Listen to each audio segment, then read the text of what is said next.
Paul Kollewald, bonsoir. Merci d'être venu à l'Union des fédéralistes européens.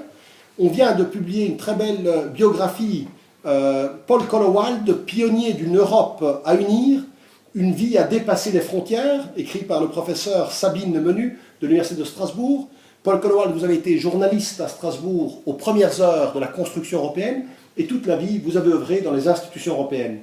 Dites-nous un petit peu comment est née l'Europe, vous qui avez vu naître l'Europe. Bien, d'abord, le titre, c'est celui de l'éditeur, parce que moi, j'avais dit plus modestement quelques épisodes d'une Europe encore à construire. Bon, lui, il a dit, voilà, c'est libraire.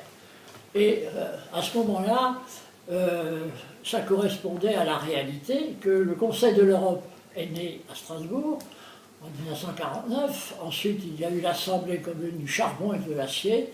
Et comme j'étais le correspondant du Monde à l'époque, il fallait que, effectivement, le correspondant puisse décrire les péripéties de ce qui était le début. C'est une forme, donc, qu'il n'y ait pas de malentendu. Je n'étais pas sur le taureau avec la princesse. Hein. Je n'ai pas vu naître l'Europe dans le sens littéral du terme.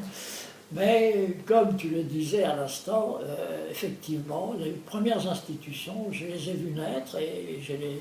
Comme on dit dans le journalisme, je les ai couverts pour le journal Le Monde à Strasbourg. Et ensuite, les différentes péripéties, on les connaît. J'ai vécu, hélas, aussi les premières crises, hein, puisque aujourd'hui on parle de crise. La première crise, CED, Communauté européenne de défense. Tiens, c'était en mois de mars 1953.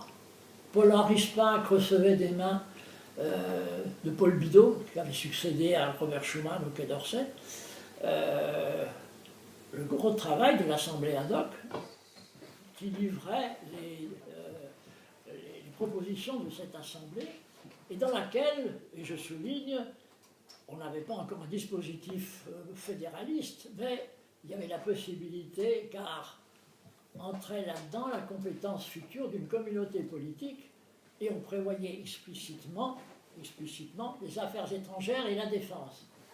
Voilà. Et donc ça s'est terminé, hélas, le 30 août 1954, dans un vote de procédure à l'Assemblée à Paris. Donc ça, c'était la première crise, il y en a eu d'autres. Mais je suis toujours resté, effectivement, une fois retraité, ce que je suis depuis quelques années, ce qu'on appelle aujourd'hui la société civile.